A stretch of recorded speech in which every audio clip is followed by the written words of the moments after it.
Un point, c'est tout.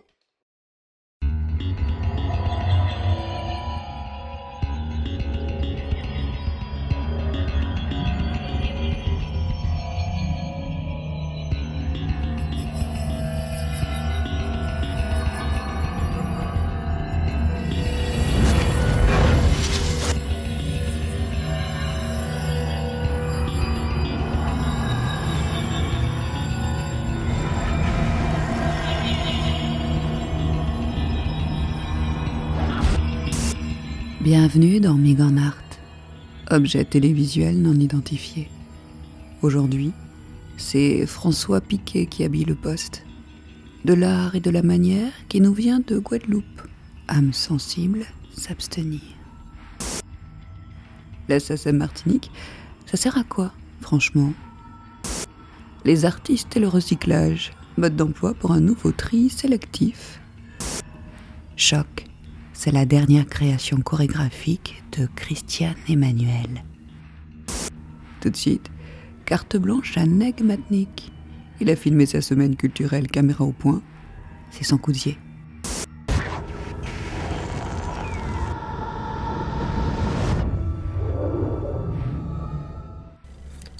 Jeudi, c'est 1er avril. Et ça, c'est pas un poisson d'avril. Hein. Eh bien, il y a un frère là qui vient porter son caméra à moi. Et puis, il m'a un job. Pendant 6 semaines, et c'est fait autres qui ça manque à attendre en pays. Donc, moi, c'est accompli mission là.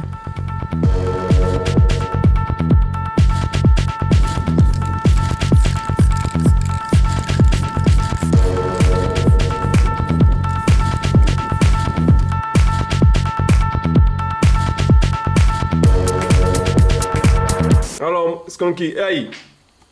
Alors, bah, mes nouvelles où? Voilà, tout bien positif, frère. Marachi, tranquille où? Eh ben, moi là, et alors, côté où il y a actuellement? Eh ben là, en ce moment, je pointinier dans le nord de la Nouvelle-Calédonie, le Pacifique. Depuis 2 mois, 6 mois, quoi. Yes. Tout bien positif, franchement, c'est un très bon pays. Il y a vraiment belle. Ça permet de connaître d'autres cultures, rencontrer d'autres jeunes, d'autres mondes. C'est une belle expérience, quoi. En un mot, c'est vraiment une belle expérience que. Yes, ben, pendant que je suis sorti, ben, je suis un voisin. Alors, Fred, ça fait. Voilà. Ça a fait. Ben, moi, je suis présenter les autres frères, ben, c'est quand même un monde qui crée un lieu que tous ces gens qui ont dedans sur la connaître, c'était le Fou Chabot. Alors, Fred, c'est bien ça? Oui, Fou Chabot. Est-ce que vous pouvez parler nous de l'époque? Ah ben, oui, c'est l'époque lointaine. Ouais. Depuis d'autres jeunes. C'est des bails comme ça, nous t'aimons. J'en ai vu d'autres camarades, d'autres voisins, beaucoup en commune de bateau. Ouais. Et puis la politique pas de même manière qu'on nous. Ouais.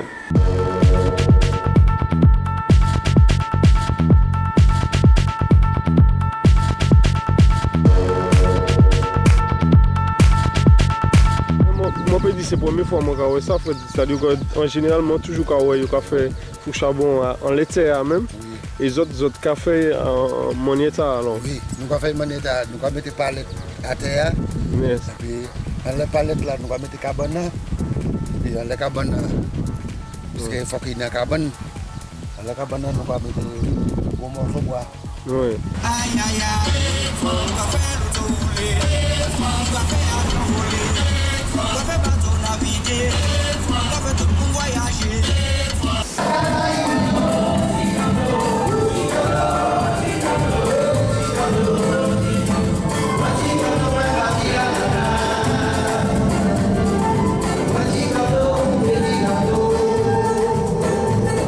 Là, nous avons des jeunes mamans. Alors, c'est Louis. Et puis Gilles. Ok? Et bien, notre démonstration.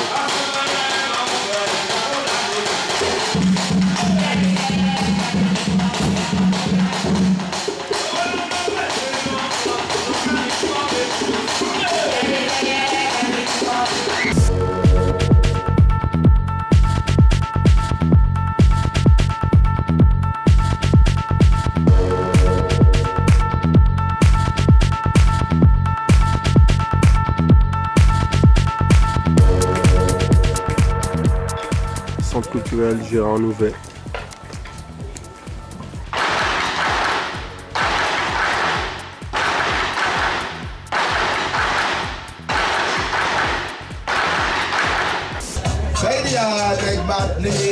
Voilà. Okay, so the Enterprise, right?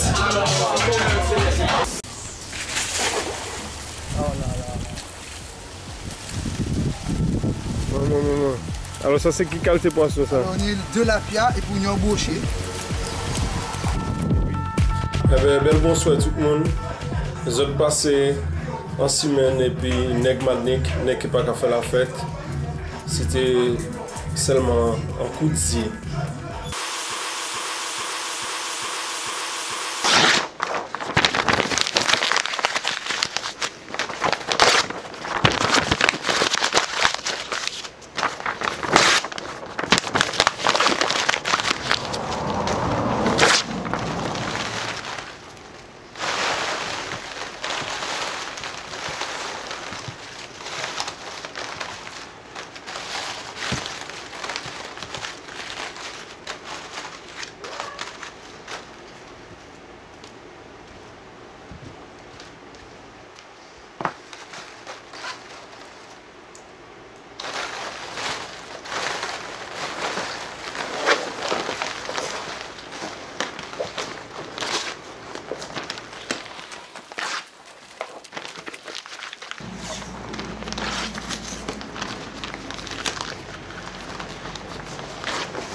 Les droits d'auteur font vivre ceux qui nous font rêver, dixit la SACEM. Christian Boutan et Jojo nous en font l'explication de texte. Il y a 1300 auteurs-compositeurs inscrits ici. Et effectivement, si on compare aux autres départements français, il y a quand même une création très active ici. Deuxièmement, il faut savoir qu'il y a 700 œuvres qui sont déposées par année ici. Donc l'intérêt, c'est un intérêt de protection puisque chaque auteur-compositeur qui a créé une œuvre veut quand même se garantir de la protection de son œuvre, hein, et ça c'est vrai à tous les niveaux. D'autre part, il y a un intérêt effectivement économique. Hein. Plus vous avez des chansons qui sont jouées dans les médias, dans les discothèques, dans les orchestres et tout ça, plus vous pouvez percevoir vos droits d'auteur. Je n'ai pas le droit d'utiliser des fins publiques sans autorisation. Hein, je fais une soirée dansante, je fais payer les gens, je fais une kermesse, j'ai de la musique dans mon magasin, dans mon autobus, dans une radio. Tout ça, ça répond à l'exploitation publique. Et tous ces gens-là doivent avoir des autorisations de la SACEM. Et qu'est-ce qui se passe quand on ne fait pas ça? Tu disais 1300 auteurs, 700 œuvres déposées par an. Toute diffusion publique sans autorisation est une contrefaçon. Et une contrefaçon, c'est un délit. D'accord? Donc nous avons en général des inspecteurs qui sont assermentés, qui vérifie s'il y a autorisation ou pas. S'il n'y a pas d'autorisation, nous intervenons et nous pouvons faire des procès. Alors, le plus ancien, moi j'aime bien ce bien titre-là, c'est pas encore Ouais. le président, mais c'est le plus ancien membre de la commission qui a vu passer beaucoup de monde. J'ai envie de revenir sur l'authentification, parce que Christian, c'est vrai, parle bien, il m'explique tout et tout, mais c'est toi qui connais peut-être mieux comment vous faites pour authentifier une œuvre, dire qu'elle est, ben, c'est pas un plagiat, c'est pas un copitant, un autre clown. Je sais pas, t'as ton disque dur là, comme ça dans la tête, Oui, et voilà, comment tu fais? oui. Dans la pratique, ça passe par déjà la mémoire. Oui. Les œuvres sont réparties entre les membres de la commission et analysées. Et quand Vous il y les a, écoutez? on les écoute et on les écoute. Il y a des partitions qui sont distribuées également, ou alors des supports audio. Et pour aller vite, hein, à l'occasion des réunions de la commission, les œuvres qui étaient distribuées aux membres pour analyse sont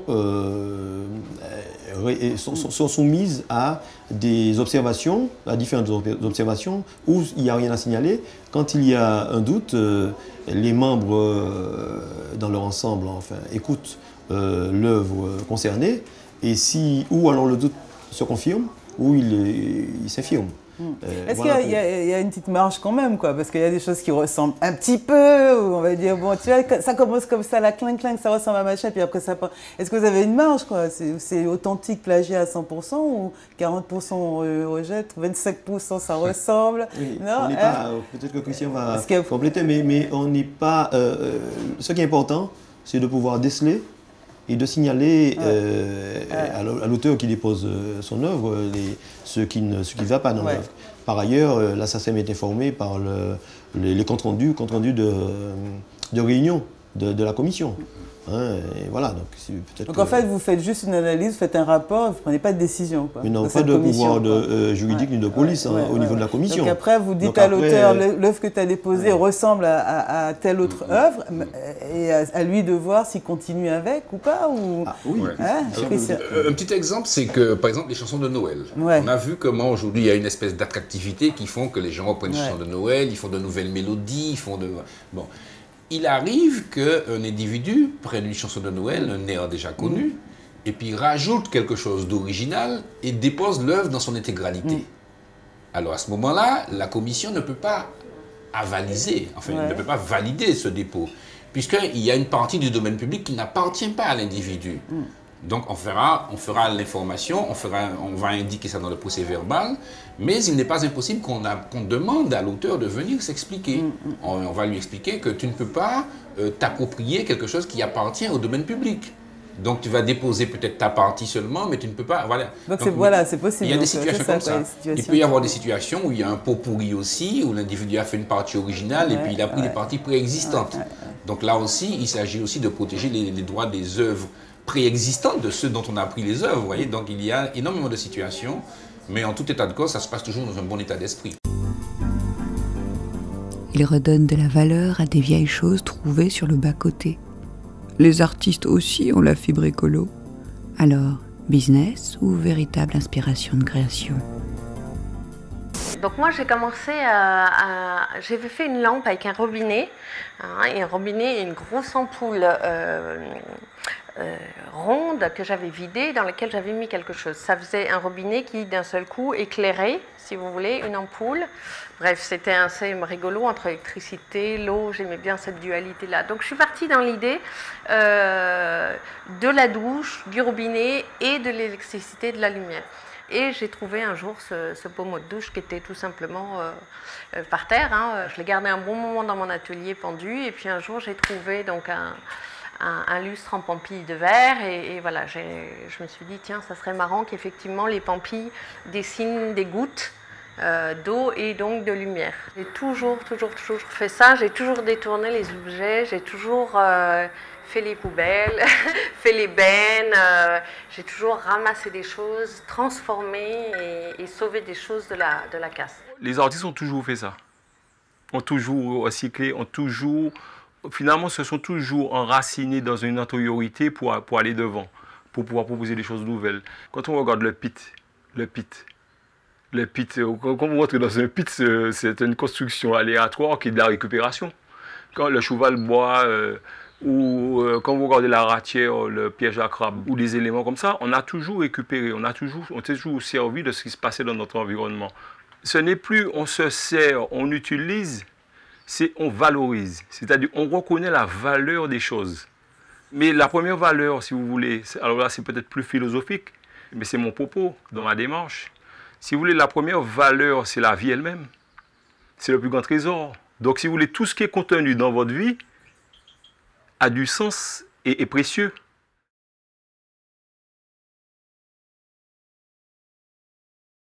Chabin, Bourgeoisie, Saint-Michel, Rasta, Lyon, Péage, Grand-Mère, L'Agent, Misère, Futur, Réflexion, Ascenseur social, Éducation, l'argent baguette, portefeuille, société, population, nouvelle, famille, tombe, papier, faible, amen, yo, l'argent, zot, yo, non, moins, ensemble, potémané, boulot, nous d'accord, saisine, unité, tambour, manip national, billets sans papier, violence, automiton, tout ça, livre libre mourir, l'espoir, l'histoire, mort, l'Europe, Guyane, Ariane, 17, la maternité, le personnalité, la dette, économie, GDH, Chine, Mayotte, reproduction, système là, colon, métissage, l'espoir, l'histoire, mémoire, mon frère, say it loud, what you got, I'm black and I'm proud, Yédom, impôts, les morts, PCG, blague, UGTG, révolution, tyran, révolution, Hollande, Odin, Tambou, Triomphe, descends de ton arrocage, Michel Morin, prostate, mémoire, art, histoire, Dom, Guyane, Napoléon, Lorraine, Lissette, Carla, Rita, Joséphine, Tonton Tapis, génocide, Ansel Pep, Ansel Chima, Ansel Pied, capitaine, barbare, nos ancêtres les Gaulois, propagande, inétude, les morts, la voile du Satan, Césaire, l'esprit cascade, Ibocine, crime contre l'humanité, carnivore, dessin, protocole, prostate, l'histoire, catcher, les morts, portefeuille, ouvert, pauvre, riche, misère, étranger, travail, normes, les Caraïbes, démocratie, minorité en ville, voyage. C'est quand on a beaucoup que ça pose problème. L'homme africain n'est pas rentré dans l'histoire, c'est l'histoire qui est rentrée dedans. Et ça fait mal. Consultation panique, débouille à pas péché, extermination, exportation, congé bonifié, boulidon, fonctionnaire, 40%, 40%, 200 exploitation,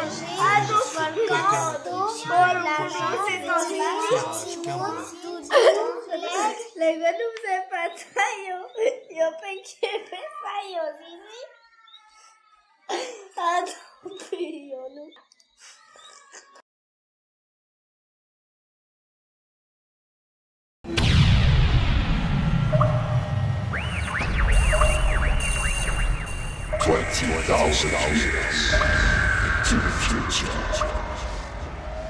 Il faut savoir qu'il y a en France plusieurs sociétés d'auteurs. Il y a la SACD qui gère les droits de la dramatique, tous les écrivains de films, les écrivains de théâtre, les compositeurs de musique de théâtre notamment, et puis les auteurs de théâtre.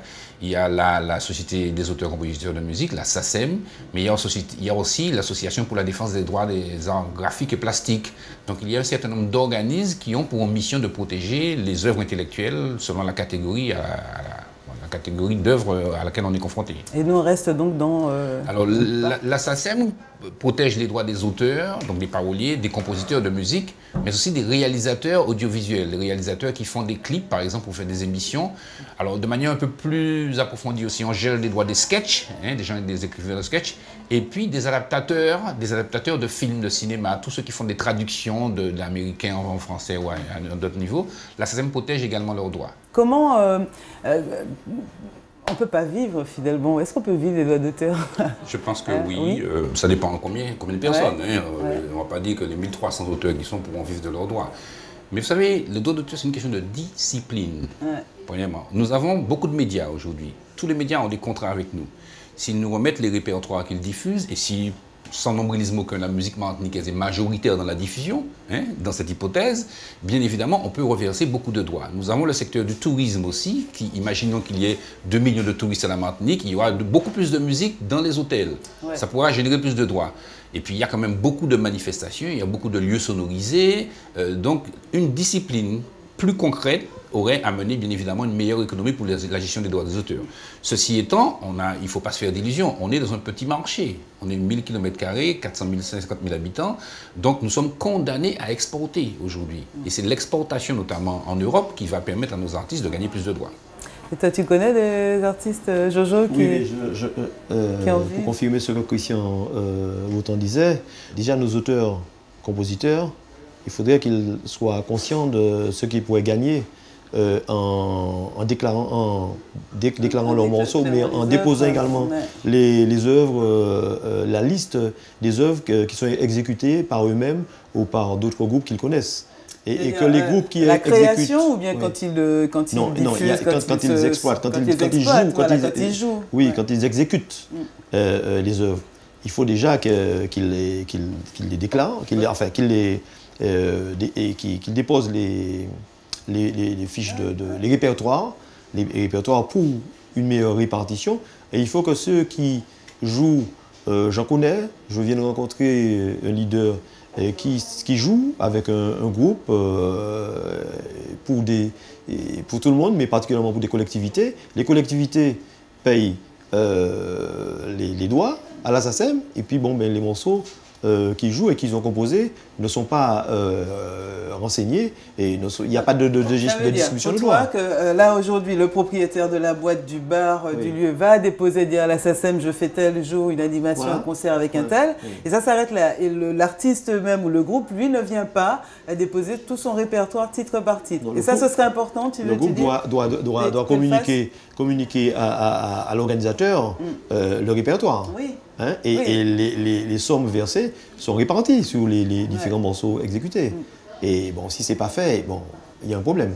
Mais en tout état de cause, même si le marché est petit, une meilleure discipline devrait permettre un éventail plus large de reversement de droits. C'est dans son nouvel espace de danse qu'elle a créé sa dernière chorégraphie. Christiane Emmanuel reçoit Migana avant tout le monde. Histoire d'en savoir plus.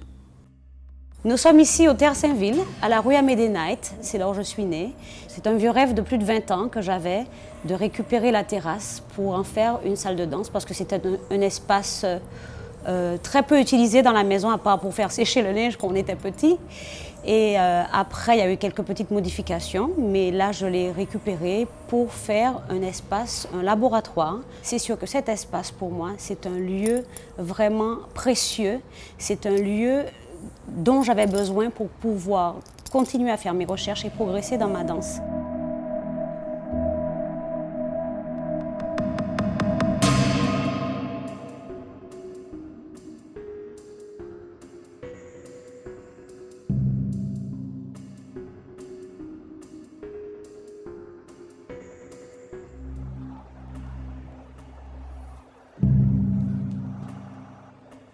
Choc, c'est d'abord un constat de ce qui s'est passé par rapport à 2009. Nous avions eu, effectivement, on a défilé pendant 2 mois. Moi, j'étais dans la foule tous les jours. J'étais non seulement en tant que martiniquaise, mais aussi en tant que chorégraphe. Je m'imprégnais déjà du comportement déjà. Maintenant, après, mon regard d'artiste, mon regard de chorégraphe s'est imprégné d'images extrêmement fortes et aussi de désespoir des gens. Mais maintenant, 1 an et demi après, 2 ans après, il y a très peu de choses qui ont changé.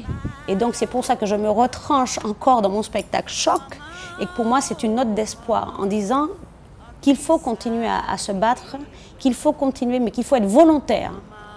Il faut être volontaire, il faut être là à côté de ceux qui se battent et qui disent il ne faut pas rester chez soi et réclamer un certain nombre de choses. Il faut être volontaire, il faut être dans le combat tous les jours. Et c'est à ceux-là que j'offre ce spectacle.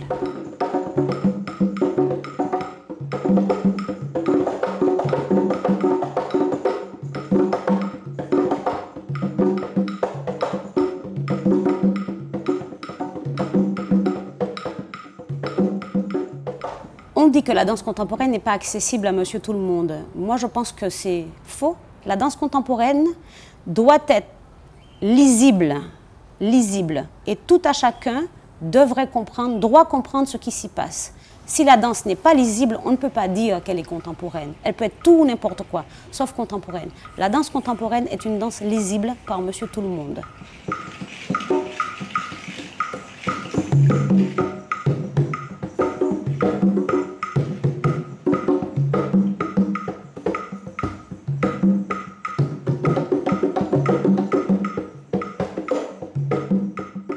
On pose la question souvent, est-ce qu'on peut vivre de ses droits?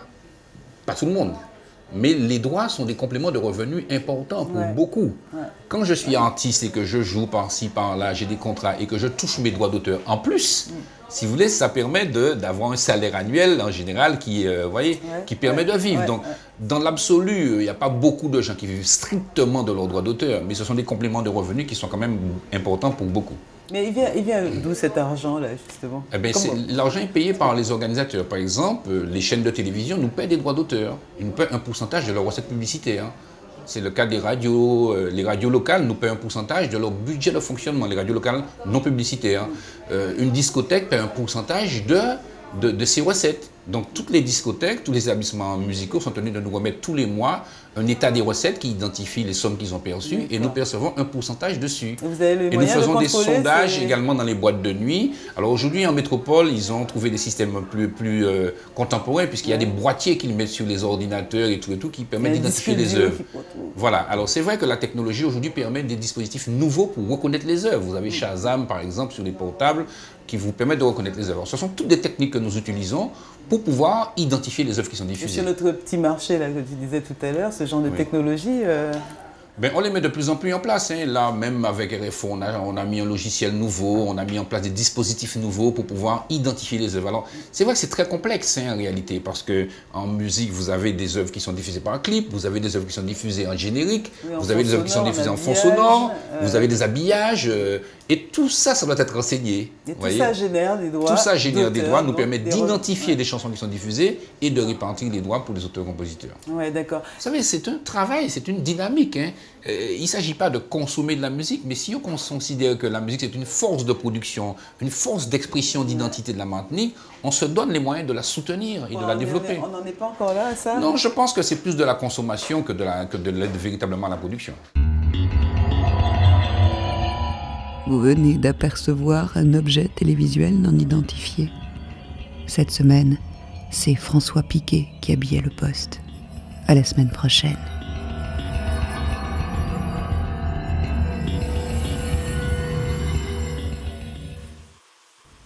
Miganart continue sur miganart.com.